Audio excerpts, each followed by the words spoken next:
Hello everyone, I'm here today with a few friends I brought back from my office to talk to you about a very important topic for all musicians, which is scales. It's the time of year for me to check in with my students about their scales, what they're doing with their scales, and for my college majors, they need to prepare for our big group scale day, which happens in March. That's something I always love to do. I think some of my older flute majors love to do it too. It can be torture for the younger majors who haven't done it because they all stand in a circle, we go around, they all play some scales. It's a great, easy way for me to make sure everyone knows their scales inside out. But before we get to that, the first thing to do is to get Taffanel and Gaubert number 4 scale exercise memorized completely solidly. So that's what we're going to talk about today, is what to do with Taffanel and Gaubert number 4 exercise. And the first step, of course, is learning and memorizing Taffanel and Gaubert number 4 really solidly, and I'll give you a few tips on that. The second thing is to incorporate Michel Debost's scale game, which he likes to call a Gammes game. And that is a life-changing exercise. If you use that, it will make all of your technique, not just your finger technique, but your articulation and your tone and everything else really great. But before we go any further, I always forget to say this: like, comment, share, subscribe, so that of course Flute can end up taking over the earth. Think what a great earth it would be if everybody played the flute. Anyway, on to Taffanel and Gaubert number 4. Everyone who can play 2-octave scales should learn T&G number 4. It's a really great scale exercise. And in fact, if I have students or I work with a student here and there who tells me they've never memorized anything, I tell them this is the perfect place to start. Because if you memorize a bunch of scales, that is only going to serve you for the rest of your life. You'll be a much better player. So as you work on learning this number 4, I would instantly start memorizing it, which should not be hard if you know your scales, which of course you all do. The majors are easy. They're very straightforward, up and down, just wrapping their way around. The minors are more difficult. So here's my secret for the minors, because when students come in and they're working on memorizing these minor scales, they will often have marked in all these different, like going up melodic, coming down harmonic, going up melodic, coming down natural, going up, they're trying to memorize one teeny little chunk at a time, and that makes it so much more complicated. So here's what I think. I believe that the whole thing is basically melodic minor. Going up is raised, coming down is lowered. The only thing is you have 3 harmonic scale intervals thrown in. One is in the transition to the minors, so that we get an extra leading tone in there, which means that when we get to the new tonic, that's the minor tonic, it sounds more like a tonic because we just heard a leading tone. Then the next one is right after that new tonic, coming down the scale after we barely hit the new tonic. Again, that is a place where we just add a leading tone to reinforce our new tonic. And then the last one is also placed very strategically. It's the last descending scale before we come back to our minor tonic for the last time. So again, we get an extra leading tone to emphasize that tonic that we are just about to leave. So memorize, know solidly where those 3 harmonic intervals are. Otherwise, tell yourself it's just melodic minor. That means that going up, you raise the 6th and 7th scale degrees, coming down, you lower them. The only thing you have to keep in mind is that there are these turning points where it feels like you're going up, but really you're in the process of coming down. Or it feels like you're going down, but really you need to prepare to go up. So like in A minor, the 3rd measure of A minor, we have an F natural. It feels like you're going up, but you go up to an F natural instead of an F sharp. Well, think about what would happen if you played an F sharp. The F sharp pulls strongly upward. So you'd want to go F sharp, G sharp, A.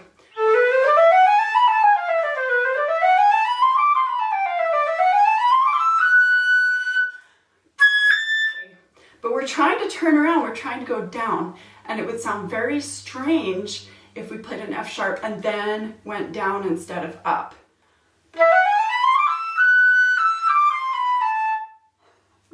Up. Same thing at the next little turnaround point. Right after that, we have a G and an F. It feels like you're going down, but really you're headed up. So you have to not get caught up on the trees. You have to see the forest instead of the trees. If you played a G natural and an F natural there, it would pull you very strongly down to the E.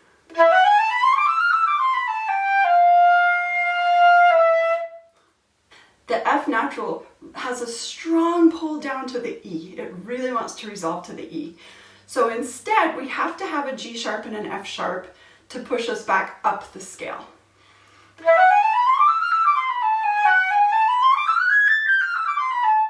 So that might be confusing, but I think it's much less confusing than telling yourself it's arbitrarily natural, minor, harmonic, melodic, and it just keeps changing all the time.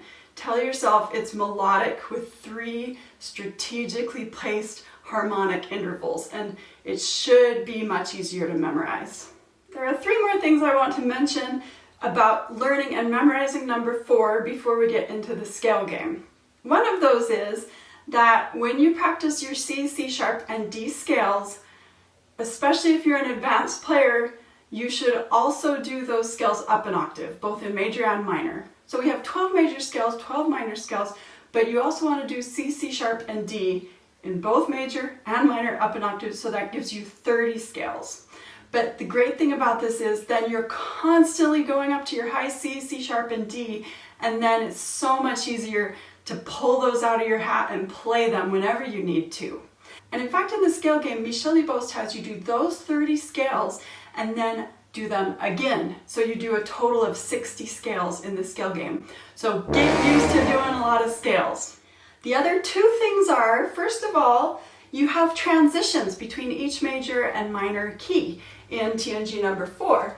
And what you want to do with those is take them out of time. If you look at this exercise, it just goes endlessly. There's no place to stop and breathe and think about what you're doing.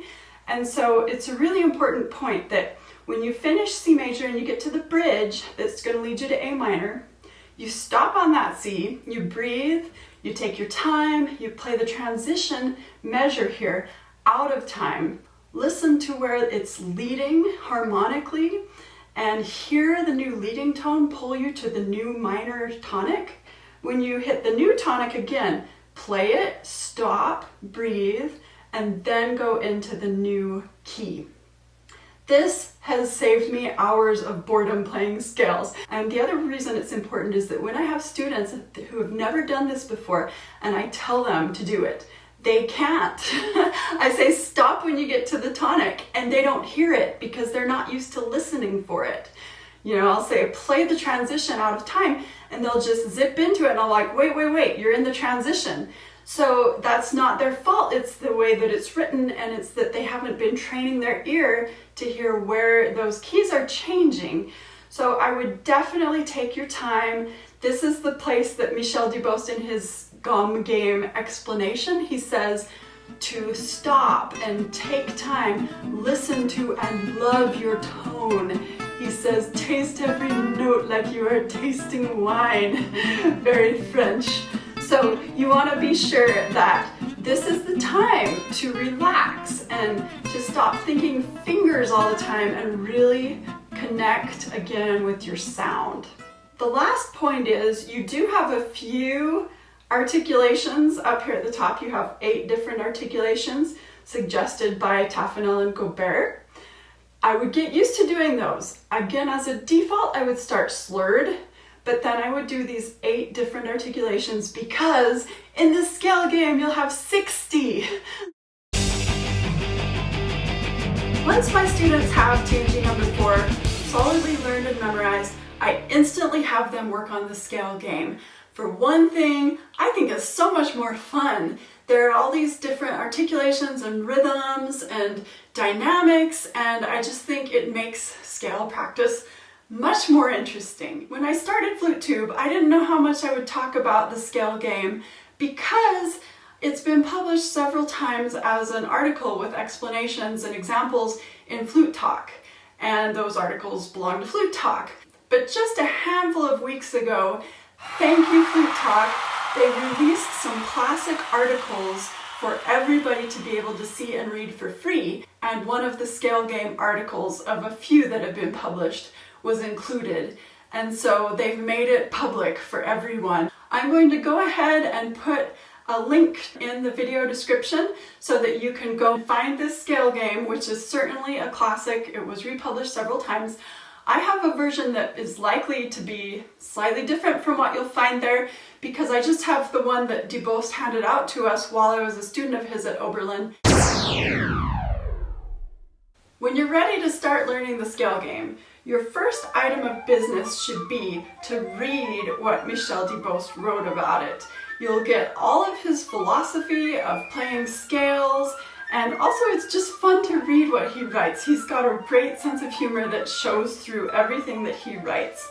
And then once you've read that, flip the page and you'll see his list of suggested 60 articulations for your 60 major and minor scales with C, C sharp, and D up an octave.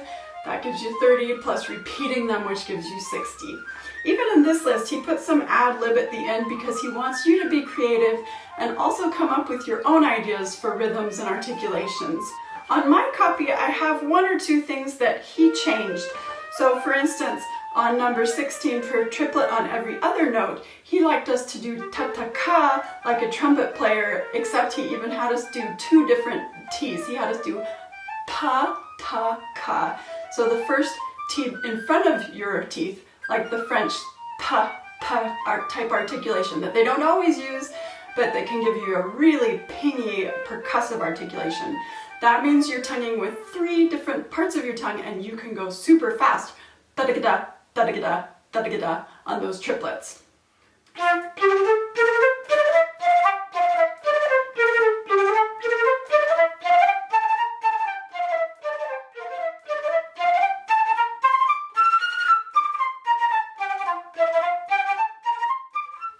I'm going to play for you some of my favorite articulations and rhythms in here, just to give you the general idea. But first of all, we need to say, turn the page again, because what he's given you on this chart is a lot of shorthand for how to do things, and it can be very hard to tell what he's trying to have you do. But then if you turn the page, you'll see his explanations. So for instance, if you look at number 14 and it says 2 and 6, slur forte fast, example E. You don't know what 2 and 6 means, but if you go flip the page and look for example E, you'll see that he means eighth notes plus a sextuplet. So that's what you play. And that's what the other 2 pages are. It's just written out examples of how you're supposed to do what he's instructing you to do. And while I was at Oberlin, I did this nearly every day. It took about an hour. Not that each scale takes a minute, but there were some I would redo or I'd pause to look out the window and then continue, and it was time well invested. Now I still do it quite often, and doing it kind of builds a little button in your brain that you can push when you get to any key and your fingers just know the pattern. So if you're playing along in an orchestra, sight reading something, and you have suddenly 6 flats, you can just push the little G flat button in your brain and your fingers know the pattern and you'll be set to go. The point with the scale game is that each new key you come to gets a new rhythm or articulation or something, and you keep playing the transitions out of time and slurred and checking in with your sound.